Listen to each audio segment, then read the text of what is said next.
ಆತ್ಮೀಯ H16 news ಅರ್ಥಾತ್ ಹೇ ಸೀತಾರಾಮಗೆ ಸ್ವಾಗತ. ನಾನು ನಿಮ್ಮವ MI ಅಥವಾ ಮಲ್ಲಪ್ಪ ಜೋತಾವಾರ್. ಆದ್ಮೇಲೆ ಈಗ ತಾವು ದಿನ ಸುದ್ದಿಗಳನ್ನು ಅದರ ಜೊತೆಗೆ ವಿಶೇಷತೆಗಳನ್ನ ನೋಡ್ತಾ ಹೋಗಿ ವಿಶೇಷ ಈ ಮೊದಲನೇ ಸುದ್ದಿಯನ್ನು ನೋಡಿ. CM ನಾನಿಬ್ಬರು ಹೋಗಿ ಇನಾಗ್ರೇಟ್ ಮಾಡ್ತೀವಿ. ನಾಳೆ ಬೆಳಗ್ಗೆ ನರೇಗಾದು ಚಿಕ್ಕಬಳ್ಳಾಪುರ ಜಿಲ್ಲೆ ಕೋಲಾರ ಜಿಲ್ಲೆ ಸೇರಿಸಿ ಒಂದು ದೊಡ್ಡ ಕಾರ್ಯಕ್ರಮವನ್ನು ನಾವು ನರೇಗಾ ವಿಚಾರದಲ್ಲಿ ನಮ್ಮ ಹೋರಾಟ ನಡೀತಾ ಇದೆ. ಸುರ್ಜೇವಾಲ ಅವರು ಬರ್ತಾ ಇದ್ದಾರೆ. ಎಲ್ಲ MLAಗಳು ಕೂಡ ಬರಬೇಕು. ಈಗಾಗಲೇ ಅನೇಕ ಕ್ಷೇತ್ರಗಳಲ್ಲಿ ಎಲ್ಲ ಪಾದಯಾತ್ರೆ ಕೂಡ ಮಾಡಿದ್ದಾರೆ. ಯಾವುದಾದ್ರು ಉಳ್ಕೊಂಡಿದೆ ಪಾದಯಾತ್ರೆ ಅಲ್ಲೂ ಕೂಡ ಮುಂದುವರಿಸ್ತೀವಿ ನಿರಂತರವಾಗಿ. ಸೊ ಜೊತೆಗೆ ನಾನು ಬೆಂಗಳೂರು ಸಿಟಿ ಎಲ್ಲ ರಿವ್ಯೂ ಮಾಡಿದ್ದೀನಿ. ಎಲ್ಲ ಏನು ರೋಡ್ ವರ್ಕ್ಸ್ ಇದೆ, ರೋಡ್ ಕೆಲಸ ಮಾರ್ಚ್ ಏಪ್ರಿಲ್ ಅಲ್ಲಿ ಎಲ್ಲ ಮುಗಿಬೇಕು ಅಂತ ಹೇಳಿದ್ವಿ. ಮಾರ್ಚ್ ಅಲ್ಲಿ ಶುರುವಾಗಬೇಕು, ಏಪ್ರಿಲ್ ಅಲ್ಲಿ ಮಳೆ ಬರೋಕ್ಕಿಂತ ಮುಂಚಿತವಾಗಿ ಎಲ್ಲ ಶುರುವಾಗಬೇಕು ಅಂತ ಹೇಳಿದ್ವಿ. ಜೊತೆಗೆ ಬೆಂಗಳೂರು ಸುತ್ತಮುತ್ತಲು ಒಂದು 40 ಕಿಲೋಮೀಟರ್ ಒಳಗಡೆ ಯಾರಾದ್ರೂ ಜಮೀನು ಕೊಡೋದಿದ್ರೆ ಇನ್ನೊಂದು ಅಡ್ವರ್ಟೈಸ್ಮೆಂಟ್ ಕರೆದಿ ಅಂತ ಹೇಳಿದ್ದೀನಿ. ಯಾರಾದ್ರೂ ಯಾವ್ದಾದ್ರು ಗುಡ್ಡಗಳ ಪಕ್ಕ, ಫಾರೆಸ್ಟ್ ಪಕ್ಕ ಯಾವ್ದಾದ್ರು 5-6 ಜನ ರೈತರು ಸೇರಿ ಇಲ್ಲ ಯಾರಾದ್ರೂ ಲ್ಯಾಂಡ್ ಅಗ್ರಿಮೆಂಟ್ ಸೇರಿ ಒಟ್ಟಿಗೆ ಜಮೀನು ಕೊಡೋದಿದ್ರೆ ಒಂದು 100 ಎಕರೆ 2-3 ಜಾಗದಲ್ಲಿ ತಗೊಳ್ಳೋಕ್ಕೆ ಸಿದ್ಧವಾಗಿದ್ದೀವಿ. ಅದು ಕೂಡ ನಾನು ನಮ್ಮ ಆಫೀಸರ್ಸ್ಗೆ ಇನ್ನೊಂದು ಅಡ್ವರ್ಟೈಸ್ಮೆಂಟ್ ಕೊಡಿ ಅಂತ ಡೆಪ್ಯೂಟಿ ಕಮಿಷನರ್ಸ್ಗೆ ನಾನು ತಿಳಿಸಿದ್ದೀನಿ.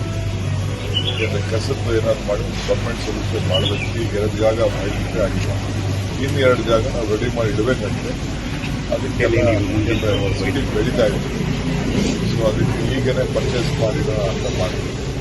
ಕುಮಾರಸ್ವಾಮಿ ಮತ್ತು ಪರಮೇಶ್ವರ್ ಅವರು ಭೇಟಿಯಾಗಿದ್ದಾರೆ. ಅವರೇ ಬಹುಶಃ ಅವ್ರ ಕ್ಷೇತ್ರಕ್ಕೆ ಏನಾದ್ರು ಇಂಡಸ್ಟ್ರೀಸ್ ಮಾಡಿರ್ಬೋದು ಮಾಡಿ ಅಂತ ಕೇಳಿರ್ಬೋದು. ಇನ್ನು ಅವ್ರಿಗೇನಾದ್ರು ಒಂದು ವಿಚಾರ state minister, central minister problems ಇಂದ ಮಾತಾಡಿದ್ರು.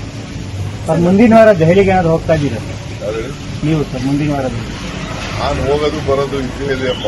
ನಾನು ಹೋದ್ರೆ ಯಾರು ಹೋಗ್ತಾರೆ, ಯಾವ ಕರೀತಾರೆ, ಯಾವ ಇರ್ತಾರೆ, ಯಾಗೆಲ್ಲ ಆಫೀಸರ್ಸ್ನೆಲ್ಲ ಮೀಟ್ ಮಾಡ್ತೀವಿ. ನಾವು ಅದ್ರ ಬಗ್ಗೆ ಕೂಡ ಒಂದು ಡೀಟೇಲ್ ಬಂದಿದೆ.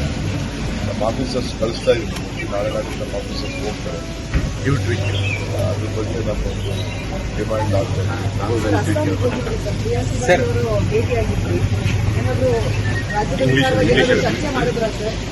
ನಮ್ಮ ರಾಜ್ಯದ ವಿಚಾರ ಎಲ್ಲ ನಾಗೆಲ್ಲ ಮಾತಾಡ್ತೀವಿ.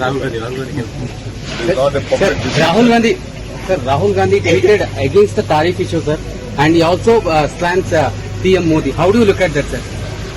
See, Rahul Gandhi is doing whatever is in the interest of the country. When there is a tariff problem, every farmer of this country will be affected. Every business of this country will be affected. So anything which has been decided, discussed, should be openly debated. That is what our leader Rahul Gandhi's desire is. He is the leader of the opposition. They will not allow him to speak on this issue also. On various international issues, he could have spoken. It is very unfortunate that the leader of the opposition has not been given an opportunity to discuss various subjects. So whatever Rahul Gandhi is doing is working in the interest of the country. Sir, Union Minister Kumaraswamy also slants on Youth Congress protest in Bharatmandapam, sir. How do you look at that? It is his political way. This is our boys' political way. We will discuss with them. I don't know who has guided them. Let me discuss later. Sir, the Kannadದಲ್ಲಿ sir, sir.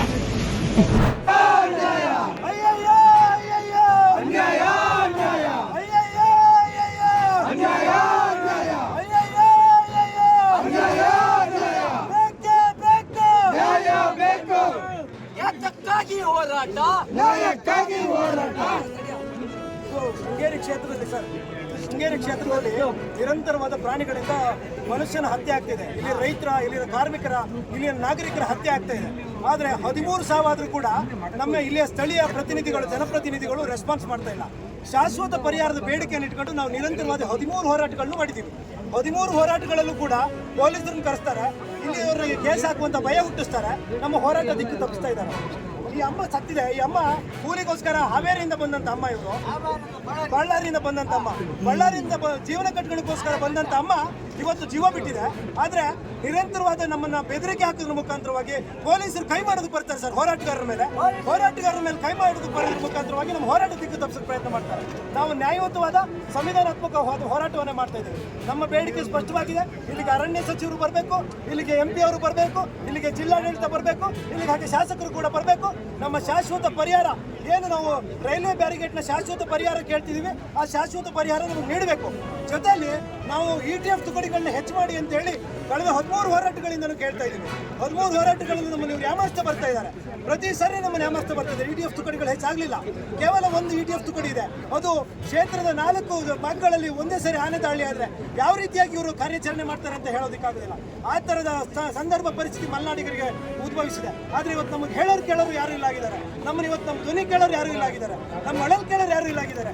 ಈ ಬಳ್ಳಾರಿಯಿಂದ ಬಂದಿದ್ದು ಜೀವನಕ್ಕೋಸ್ಕರ ಬಂದಂತ ಅಮ್ಮ ತೀರ್ಕೊಂಡಿದೆ. ಇವತ್ತು 20 lakh check ತಂದು ಕೊಟ್ಟು ನಮ್ಮನ್ನು ಬಾಯಿ ಮುಚ್ಚುವಂತ ಪ್ರಯತ್ನ ಮಾಡ್ತಾ ಇದ್ದಾರೆ. ಆದರೆ ಯಾವುದೇ ಕಾರಣಕ್ಕೂ ನಾವು ಇವತ್ತು ಬಾಯಿ ಮುಚ್ಚ 2300 ನಡುವೆ ಇರ್ತಕ್ಕಂಥ ಅಮೌಂಟ್ ಅಷ್ಟು ಆ ಶೇಲ ಗುಳಿಗೆ ಹೋಗುತ್ತೆ. ಅದು ಬಹಳ ಜನಕ್ಕೆ ಗೊತ್ತಾಗ್ತದೆ. 2300 ಹಂಗೆ ತಗೋತಾರೆ ದುಡ್ಡು. ಅದು ಇವ್ರೇನು ಯಾರೋ ಖರೀದಿ ಮಾಡಿಕೊಂಡು ಅವ್ರಿಗೆ ಕೊಡ್ತಾರೆ.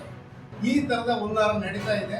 ಇದು ಹಾಕ್ಕೊಡುದು. ಇದು ಇವತ್ತು ಕಾರ್ಗಿಲ್ ನಾವು ಬಿಟ್ವಿ ಅಂದ್ರೆ ಇದೇ ತರದವೆಲ್ಲ ಈಗ ಹರಿಹರದಲ್ಲಿ ದೊಡ್ಡ ಕಿರ್ಲೋಸ್ಕರ ಮುಚ್ಚೋದು, ದಾವಣಗೆರೆಯಲ್ಲಿ ಎಂತೆಂಥ ಮಿಲ್ಲೆಲ್ಲ ಮುಚ್ಚಿದ್ರು. ಈಗ ಸಣ್ಣ ಪುಟ್ಟ ಅವರಾಗಿ ಬಂದು ಅವರೇ ಮಾಡಿ ರೈತರು ಮನವೊಲಿಸಿ ಜಮೀನು ಖರೀದಿ ಮಾಡಿ ಕಮ್ಮಿ ರೇಟಿಗೆ.